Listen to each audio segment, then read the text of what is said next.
ہر قید سلاخوں کا محتاج نہیں ہوتا. کچھ قیدیں دماغ کے اندر بنائی جاتی ہیں، یادوں، وقت اور تنہائی کے پتھروں سے. مگر کیا ہوتا ہے جب آزادی کا دروازہ کھلتا ہے اور پھر بھی انسان قید محسوس کرتا ہے؟ The Shawshank Redemption one of the top movie ہے، لیکن آج ہم اس مووی کی بات نہیں کرنے والے بلکہ اس کے دو کریکٹرز کی بات کرنے والے ہیں. شاوشینک پریزن ایک جیل نہیں ہے، یہ ایک نظام ہے جہاں وقت سیدھا نہیں چلتا بلکہ گول گول گھومتا ہے. وقت انسان کو گھس دیتا ہے. جب سزا لگنا بند کر دے اور سکون بن جائے تو سمجھ لو آپ صرف قید نہیں ہو بلکہ غلام بنا دیے گئے ہو. اور یہ بات بروکس ہیٹلن میں سب سے زیادہ نظر آتی ہے.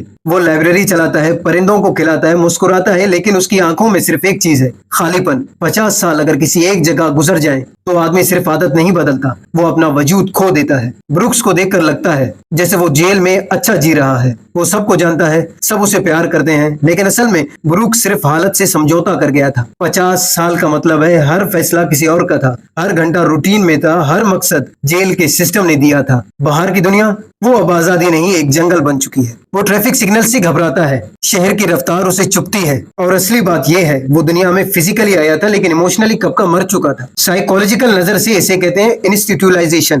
جب کوئی شخص اتنی دیر تک سسٹم کا حصہ بن جاتا ہے بنا سسٹم کے جی نہیں پاتا. اس کا وجود جیل تھا، روٹین تھا، آزادی ایک مصیبت تھی. اور پھر وہ تختے پہ اپنا نام لکھتا ہے اور چلا جاتا ہے اسی طرح جیسے وہ جیتا تھا، خاموشی سے، اکیلے میں. بروکس کمزور نہیں تھا، اسے بلا دیا گیا تھا. پھر آتا ہے ریڈ، وہ بندہ جو چیزیں لا سکتا ہے، جو سب جانتا ہے، جو جیل کا فلسفر ہے، لیکن اندر سے وہ بھی بروکس جیسا ہی ہے، بس زیادہ اچھا ایکٹر ہے. امید کو اتنا گہرا دفن کر دو کہ وہ روشنی مانگنا ہی چھوڑ دے. ریڈ خود کہتا ہے hope is a dangerous thing. وہ امید سے جل چکا ہے. سالوں تک اس کا پرول ڈینائی ہوتا رہا، ہر دفعہ اس کا دل توڑا گیا. وہ کہہ چکا ہے یہ میری دنیا ہے، یہ میری قسمت ہے، اور اس سے زیادہ مجھے کچھ نہیں ملے گا. جب اینڈی ڈوفرسن آتا ہے، ایک عجیب سا آدمی جس کے چہرے پر سکون اور دل میں امید ہوتی ہے، ریڈ اسے پسند نہیں کرتا. وہ اس سے ڈرنے لگتا ہے. ریڈ کو قید سے ڈر نہیں تھا، ریڈ کو آزادی سے ڈر تھا. بروکس اور ریڈ ایک دوسرے کا ریفلیکشن ہے، عکس ہیں. دو شخص جو سسٹم کے اندر جیتے ہیں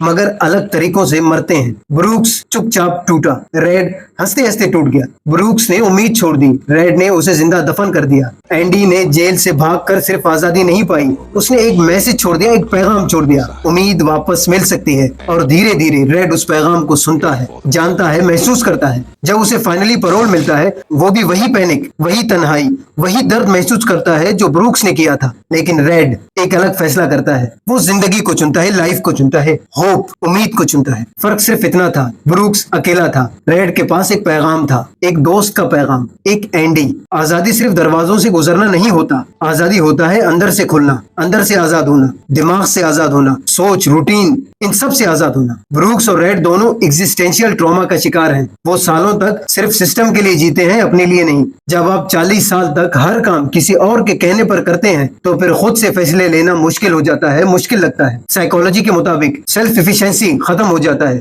یعنی اپنے فیصلوں پہ یقین رکھنا ختم ہو جاتا ہے. لرنڈ ہیلپلیسنس آ جاتا ہے. کچھ بھی کرو کچھ نہیں بدلے گا. اسٹرکچر کا ایڈکشن ہو جاتا ہے، چاہے وہ جیل ہی کیوں نہ ہو. یہ اصل قید ہے جہاں انسان جیتا تو ہے لیکن محسوس بالکل نہیں کر پاتا. ریڈ صرف جیل سے نہیں نکلتا، وہ اندر سے دوبارہ پیدا ہوتا ہے. وہ اینڈی کا میپ فالو کرتا ہے، وہ چٹھی پڑھتا ہے جہاں لکھا ہوتا ہے hope is a good thing and no good thing ever dies. وہ ٹکٹ خریدتا ہے، رولز توڑتا ہے اور نکل پڑتا ہے ایک نئی منزل کی طرف، ایک جگہ جہاں آسمان پہ دیوار نہیں، زندگی پہ تالا نہیں، کل کا ڈر نہیں. ریڈ نے پرول نہیں توڑی، جیل سے نہیں بھاگا، بلکہ اس نے اپنے خوف سے آزادی پائی. آج کی دنیا میں بھی ہزاروں لوگ ہیں جو اپنی جابز میں قید ہیں، ٹراما کے اندر جیتے ہیں، روٹین کو زندگی سمجھ بیٹھے ہیں. بروکس ایک وارننگ ہے، اگر تم امید چھوڑ دو تو وقت تمہیں کھا جائے گا. ریڈ ایک مثال ہے، ایک ایگزامپل کہ اگر تمہیں کوئی یاد دلائے تو تم خود کو دوبارہ پا سکتے ہو. اور اینڈی وہ ایک آواز ہے جو کہتی ہے hope is a good thing my friend.